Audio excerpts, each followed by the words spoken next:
তো প্রতি বছর অনেক ভক্তই কেদারনাথ যাত্রা করে। তো আপনি যদি এই বছর 2025-এ কেদারনাথ যাত্রা করবে বলে প্ল্যান করছেন, তাহলে এই ভিডিওটি আপনাদের জন্য। তাই ভিডিওটি স্কিপ না করে পুরোটা দেখতে হবে। সবার প্রথমে বলি, কেদারনাথ কপাট খুলবে কবে। কেদারনাথের কপাট 2025 মে মাসে অক্ষয় তৃতীয়ার দিন খুলবে।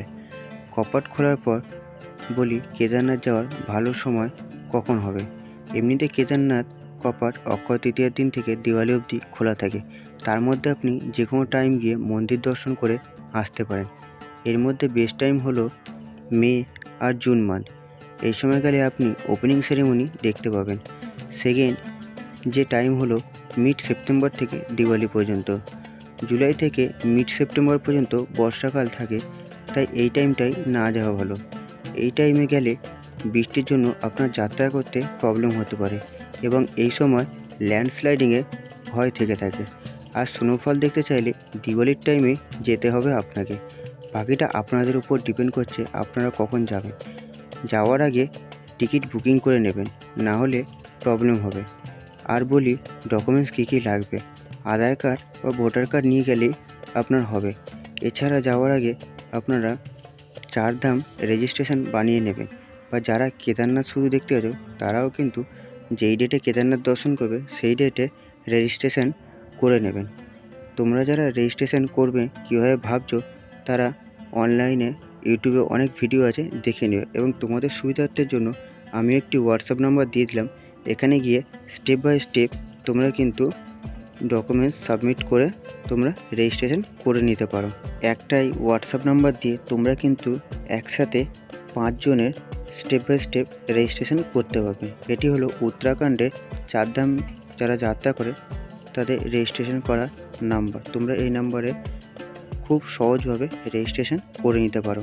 এবার তোমাদেরকে বলি তোমরা কেদারনাথ যাবে কী করে। সর্বপ্রথম তোমাদের চলে আসতে হবে কিন্তু হাওড়া স্টেশনে, যারা কলকাতা দিয়ে যাবে। হাওড়া থেকে তোমাদের ট্রেন ধরে নিতে হবে। তো তোমরা যদি দুন এক্সপ্রেস ধরো না, তোমাদের সুবিধা হবে। দুন এক্সপ্রেস ছাড়াও কিন্তু আরও অনেক ট্রেন আছে, যেগুলোর নাম এবং টাইম আমরা স্ক্রিনে ও ডেসক্রিপশানে দিয়ে দিলাম। তোমরা একবার চেক করে নিও, তোমাদের সুবিধা মতো তোমরা ট্রেনের টিকিট বুকিং করে নিও। হাওড়া থেকে কেদারনাথ অবধি মোটামুটি কোনো ট্রেনে 36 ঘন্টা বা কোনো ট্রেনে আরেকটু বেশি টাইম লাগে। তো তোমরা তোমাদের সুবিধা মতন টিকিট কেটে নিও। তো ট্রেনে করে তোমাদের সর্বপ্রথম চলে আসতে হবে কিন্তু হরিদ্বার, কারণ চারধাম যাত্রা যাওয়ার জন্য মেন দ্বার হচ্ছে কিন্তু এই হরিদ্বার। হরিদ্বারে নেমে তোমরা কিন্তু হরিদ্বার বাস স্ট্যান্ড থেকে পেয়ে যাবে সোনপ্রয়াগ যাওয়ার জন্য বাস অথবা গাড়ি।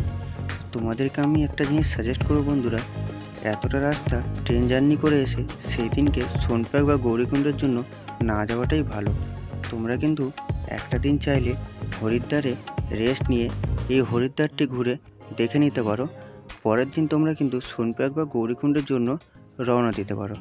অথবা তোমরা যারা বাস ধরবে বলে ভাবছো, তারা কিন্তু এই বাস স্ট্যান্ড থেকে বাস পেয়ে যাবে।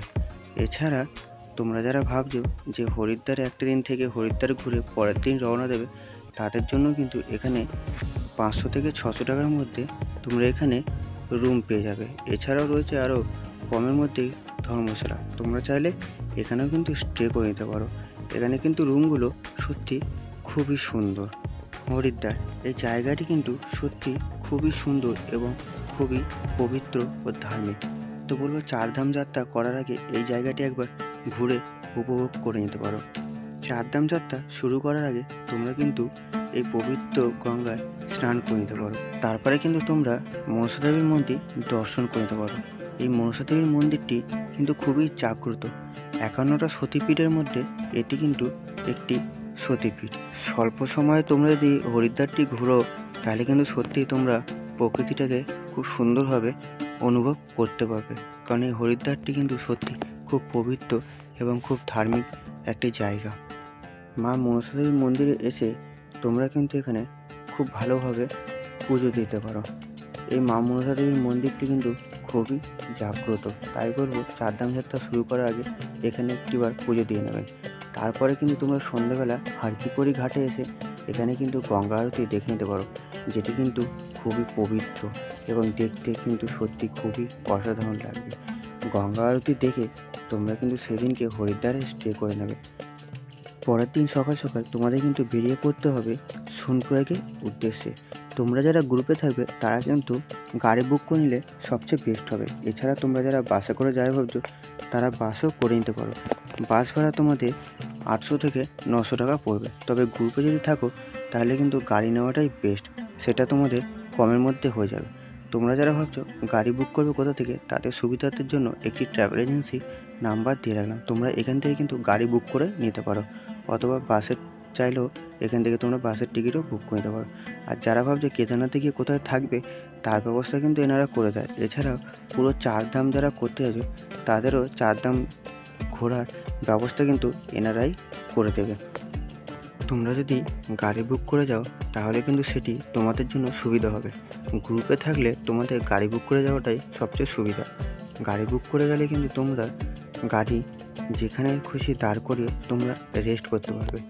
বাসে গেলে কিন্তু সেই জিনিসটা তোমরা করতে পারবে না, কারণ হরিদ্বার থেকে সোনপ্রয়াগের রাস্তাটা কিন্তু অনেকটাই, প্রায় 8 থেকে 9 ঘন্টার রাস্তা। তাই যেতে যেতে কিন্তু তোমাদের অনেক প্রবলেম হবে। তাই তোমরা চাইলে কিন্তু গাড়িটাই তোমাদের বেস্ট একদম। গাড়ি করে যেতে যেতে তোমরা দেখতে পাবে কিন্তু দেবপ্রয়াগ, যেখানে অলকনন্দা এবং ভাগীরথী নদী মিলিত জায়গা। এই জায়গাটি কিন্তু সত্যি খুব পবিত্র এবং ধার্মিক জায়গা। এছাড়া তোমরা দেখতে পাবে কিন্তু মা ধারী দেবীর মন্দির। এই মা ধারী দেবীকে কিন্তু 4 ধামে রক্ষা করতে বলা হয়। এরপর তোমরা পৌঁছে যাবে কিন্তু সোনপ্রয়াগ। তোমাদের কিন্তু গাড়ি থেকে নেমে যেতে হবে এইখানে। এখান থেকে একটুখানি হেঁটে গেলেই তোমরা কিন্তু পেয়ে যাবে সোনপ্রয়াগের হোটেল। তো তোমরা যারা পরের দিন ভোরবেলা যাত্রা শুরু করছো তাদের জন্য ভালো হচ্ছে থাকার জায়গা গৌরীকুণ্ড।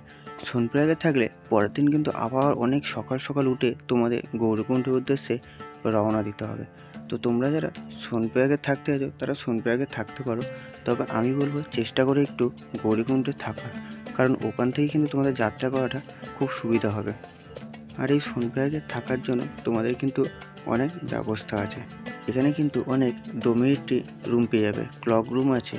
এগুলো কিন্তু অনেক সস্তায়, তোমরা 150 থেকে 200 টাকার মধ্যে পেয়ে যাবে। এখানে কিন্তু প্রচুর ডরমেটরি রুম তোমরা পেয়ে যাবে এখানে। এছাড়াও হোটেলেরও খুব সুন্দর ব্যবস্থা আছে। এই হোটেলগুলো কিন্তু তোমরা 6 থেকে 700 টাকার মধ্যে পেয়ে যাও। অফ সিজনে এলে আরও কম দামে পেয়ে যাবে। তবে গৌরীকুণ্ডে যাওয়ার আগে তোমাদের কিন্তু এই সোনপ্রয়াগে কিন্তু এখানে 4 ধাম যে রেজিস্ট্রেশন করেছো সেটা কিন্তু এখানেই তোমাদের দেখাতে হবে, তবেই তোমরা কিন্তু আগে গৌরীকুণ্ডের উদ্দেশ্যে রওনা দিতে পারবে। তো এখান থেকে সোনপ্রয়াগ থেকে একটু হেঁটে গিয়ে তোমাদের এখান থেকে স্যাটেল গাড়ি ধরতে হবে, 50 টাকা পার হেড নেবে। এখান থেকেই কিন্তু তোমাদের এই স্যাটেল গাড়ি করে চলে যেতে হবে গৌরীকুণ্ড। গৌরীকুণ্ডে তোমরা কিন্তু হোটেল 6 থেকে 700 টাকার মধ্যে পেয়ে যাবে। তবে সবসময় রুম অ্যাভেলেবেল থাকে না, তোমরা যদি আগে থেকে বুক করে যাও সেটা কিন্তু আরও ভালো হবে। এছাড়া অফ সিজনে তোমরা এখানে রুম পেয়ে যাবে।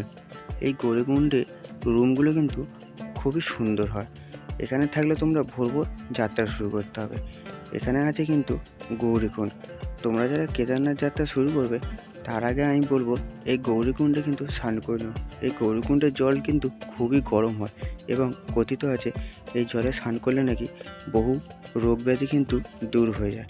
তো গৌরীকুণ্ডে স্নান করে তোমরা কিন্তু একদম ভোর ভোর কেদারনাথের উদ্দেশ্যে যাত্রা শুরু করে দিও। আর হ্যাঁ, সাথে কিন্তু একটা লাঠি রেখো, যাত্রা কিন্তু অনেক কঠিন হতে চলেছে। আর তোমরা যারা পায়ে হেঁটে যাত্রা করতে পারবে না ভাবছো তাদের জন্য কিন্তু পিঠু ব্যবস্থা হয়ে যাচ্ছে। এছাড়াও এখানে পেয়ে যাবে তোমরা কিন্তু খচ্চর। তোমরা যারা ভাবছো খচ্চর নেবে তারা কিন্তু এখানে সরকারি রেট দেওয়া আছে, তোমাদের মোটামুটি 2200 থেকে 2300 টাকা পড়বে। তো আর এছাড়া যারা মাঝ রাস্তা গিয়ে বুঝতে পারছো আর যেতে পারবে না তারা কিন্তু মাঝ রাস্তা থেকে দৌড়াদৌড়ি করে খচ্চর নিতে পারো। তবে আমি একটা কথা বলবো বন্ধুরা, যারা এই কেদারনাথ আসছো তারা চাইলে হেলিকপ্টারেও আসতে পারো। এছাড়া আমি বলবো এই বাবাকে কেদারনাথ যখন দর্শন করতে যাচ্ছ তখন বলবো পায়ে হেঁটেই যাও, কাউকে কষ্ট দিয়ে যাওয়ার কোনো দরকার নেই। তাহলে কিন্তু এসো না, কাউকে কষ্ট দিয়ে গিয়ে কেদারনাথ দর্শন করা কিন্তু উচিত না। কেদারনাথে এই জার্নিটা হয়তো অনেক কঠিন, কিন্তু 8 থেকে 9 ঘন্টার এই জার্নিটা যে কখন প্রকৃতির সৌন্দর্য দেখতে দেখতে কেটে যাবে তোমরা বুঝতে পারবে না। আর এই কষ্ট করে যাওয়াটা কী আনন্দ সেটা কিন্তু এনাদের দেখে আমাদের শেখা উচিত। আর এখান থেকে যখন তোমরা যাবে, যেতে যেতে এই ঝর্ণার খুব সুন্দর জল তোমরা কিন্তু এটা পানও করতে পারো। খুব ফ্রেশ একদম জল, তোমরা এই জল খেতেও পারবে। আর তোমাদের একটা কথা বলে দিই বন্ধুরা, এই ওপরে গিয়ে তোমরা কোনো রকম জিনিসপত্র যদি কেনো তাহলে কিন্তু খাবার জিনিস প্রচুর দাম। তো বলবো নিচ থেকে কিন্তু তোমরা ড্রাই খাবার কিছু নিয়েই ওঠো, আর কিছু মেডিসিন তোমরা অবশ্যই কিন্তু ক্যারি করবে। আর ওপরে কিন্তু একটু শ্বাসকষ্টের প্রবলেম হয়, তাই বলবো বন্ধুরা তোমরা সাথে পাইলে কর্পূর রাখতে পারো। এই কেদারনাথে কিন্তু মানুষ অনেক দূর দূর থেকে আসে এবং অনেক কষ্ট করেও আসে, তাই তোমাদের এই যাত্রাটা যখন তোমরা ট্র্যাক করে ওপরে উঠবে, কেদারনাথ দর্শন করে তোমরা যখন নিজে ফিরবে, তখনই বুঝতে পারবে যে হ্যাঁ, তোমাদের এই 8 থেকে 9 ঘন্টার জার্নিটা সত্যি সারা জীবনের জন্য কিন্তু তোমাদের এই জার্নিটা একদম মনে গেঁথে থাকবে। আর তোমরা যারা বর্ষাকালের দিকে কেদারনাথ ট্রাভেল করবে বলে ভাবছো, তারা কিন্তু রেইনকোট অবশ্যই ক্যারি করো। এছাড়াও নর্মাল টাইমে গেলেও রেইনকোট ক্যারি করো, কারণ এই ওপরের ওয়েদার যখন তখন কিন্তু চেঞ্জ হতে থাকে, মিনিটে মিনিটে ওয়েদার চেঞ্জ হয়। তাই বলবো সাথে রেইনকোট অবশ্যই রেখো। তোমরা কেদারনাথ ট্র্যাক করে যখন ওপরে উঠবে, সেই টাইমটা কিন্তু তোমরা ওই দিনকে টেন্টেই থেকো। টেন্টে গিয়ে তোমরা বিশ্রাম নিও এবং কিছু খাওয়া দাওয়া করে তোমরা কিন্তু বেরিয়ে পড়তে পারো মন্দিরের উদ্দেশ্যে। ওখানে গিয়ে তোমরা সন্ধ্যেবেলায় দেখে নিতে পারো সন্ধ্যা আরতি। এই সন্ধ্যা আরতি দেখার জন্য কিন্তু প্রচুর মানুষের ভিড় হয়, তো সবাই কিন্তু এই আরতি দেখার জন্য কিন্তু উৎসুক হয়ে থাকে। সন্ধ্যা আরতি দেখে তোমরা কিন্তু ফিরে আসবে আবার ক্যাম্পে। পরের দিন কিন্তু একদম সকাল সকাল উঠে যাবে মন্দিরে পুজো দেওয়ার জন্য। সকাল থেকে কিন্তু মন্দিরে প্রচুর লাইন পড়ে, তাই তোমরা যদি ভোর ভোর যাও তাহলে কিন্তু লাইন দিয়ে পুজো দিতে পারো। তার জন্য কিন্তু তোমাদের অনেক টাইম লেগে যাবে। এছাড়া তোমরা চাইলে কিন্তু ভিআইপিতে টিকিট কেটেও কিন্তু পুজো দিতে পারো। পুজো দেওয়া হয়ে গেলে তোমরা কিন্তু মন্দিরের সামনে দাঁড়িয়ে মন্দিরটাকে কিন্তু দু চোখ ভরে দেখে নিও, কারণ এইরকম দিন কিন্তু আর কবে আসবে কেউ জানে না।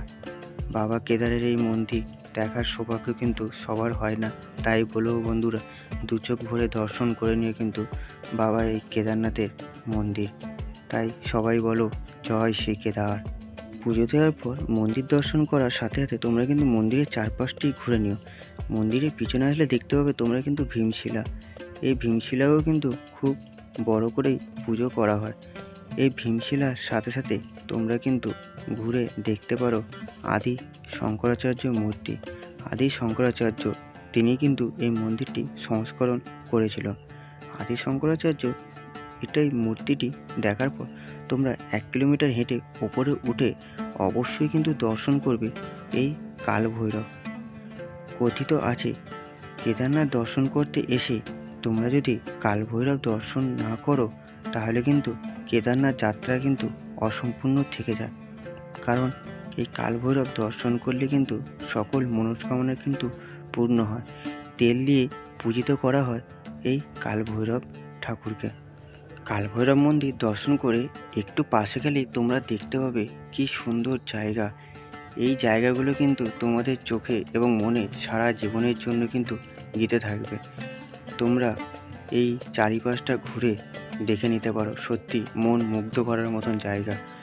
মন্দির দর্শন করে এবং মন্দিরের চারপাশটি ঘুরে তোমরা চাইলে সেদিনকে এখানে থেকে যেতে পারো, অথবা তোমরা চাইলে কিন্তু সেই দিনকে নিচে নেমেও যেতে পারো। তবে আমি বলবো একটা দিন থেকে যদি তোমরা মন্দিরটিকে আরও ভালোভাবে উপভোগ করো তাহলে কিন্তু সবচেয়ে ভালো হবে, কারণ আবার কবে এই দিন আসবে কেউ জানে না। তো তোমরা যারা সেদিনকে নিচে নামতে চাইছো একটু তাড়াতাড়ি নেমে যেও, কারণ নিচে নামতেও কিন্তু অনেকটাই সময় লাগে। তো সেই দিনকে কিন্তু ট্র্যাক করে নিচে নামতে নামতে তোমাদের সন্ধে বা রাত হয়ে যেতে পারে। সেই দিনটা তোমরা সোনপ্রয়াগ বা গৌরীকুণ্ডে কিন্তু রুম নিয়ে নিও। সেই দিনটা নাইট স্টে সোনপ্রয়াগ বা গৌরীকুণ্ডেই করে নিও। পরের দিন সকালে তোমরা কিন্তু হরিদ্বারের উদ্দেশ্যে রওনা দেবে। তবে বলো বন্ধুরা, হরিদ্বারে যাওয়ার আগে তোমরা সোনপ্রয়াগ থেকে একটা স্যাটেল গাড়ি করে নিও। করে তোমরা কিন্তু ঘুরে এসো অবশ্যই ত্রিযোগী নারায়ণ মন্দির। এই ত্রিযোগী নারায়ণ মন্দির কিন্তু খুব একটি সুন্দর, পবিত্র এবং ধার্মিক জায়গা। হ্যাঁ, এই ত্রিযোগী নারায়ণ মন্দির এখানেই কিন্তু হয়েছিল শিব এবং পার্বতীর বিয়ে। স্বয়ং ভগবান বিষ্ণু দাঁড়িয়েই কিন্তু দিয়েছিল শিব পার্বতী বিয়ে এই স্থানে। এই ত্রিযোগী নারায়ণ মন্দিরে কিন্তু অনেক মানুষ এসে বিয়ে করে। সবাই বলে এখানে নাকি বিয়ে করলে তাদের নাকি দাম্পত্য জীবন খুব সুখের হয়। সেই শিব পার্বতীর বিয়ের সময় থেকে জ্বলে আসে কিন্তু এই অগ্নিকুণ্ড। এই কাঠ এনারা কিন্তু নিভতে দেয় না, এখনও জ্বলে আসছে। তো তোমাদের বলো বন্ধু, অবশ্যই এই ত্রিযোগী নারায়ণ মন্দির একবার দর্শন করে নিও। তারপর তোমরা বেরিয়ে পড়তে পারো কিন্তু হরিদ্বারের উদ্দেশ্যে। তোমাদের ট্রেন আশা করি রাতের বেলায় থাকবে। তো আশা করি বন্ধুরা এই ভিডিওটি তোমাদের জন্য খুব হেল্পফুল হয়েছে। কার কার এই ভিডিওটি হেল্পফুল হয়েছে অবশ্যই কমেন্ট করে জানিও। আর কারোর যদি কোনো জিজ্ঞাসা থাকে অবশ্যই কমেন্ট বক্সে করো, আমি অবশ্যই হেল্প করব। তোমরা কারা কারা 2025-এ কেদারনাথ যাওয়ার প্ল্যান করছো অবশ্যই কমেন্ট করে জানিও। আর যারা যারা 2025-এ কেদারনাথ দর্শন করতে যাচ্ছ তাদের অনেক অনেক অনেক শুভকামনা রইল। তোমরা খুব ভালোভাবে বাবা কেদারের দর্শন করে এসো। আর একবার সবাই মিলে বলো জয় শ্রী কেদার। সবার যাত্রা যেন শুভ হয়। বাবা কেদার সবার মনস্কামনা যেন পূর্ণ করে। জয় শ্রী কেদার। আর যারা যারা চ্যানেলে নতুন আছো চ্যানেলটাকে প্লিজ সাবস্ক্রাইব করে দিও। আর যদি ভিডিওটি ভালো লাগে অবশ্যই লাইক কমেন্ট করো বন্ধুরা। তোমাদের যাত্রা শুভ হোক। জয় শ্রী কেদার।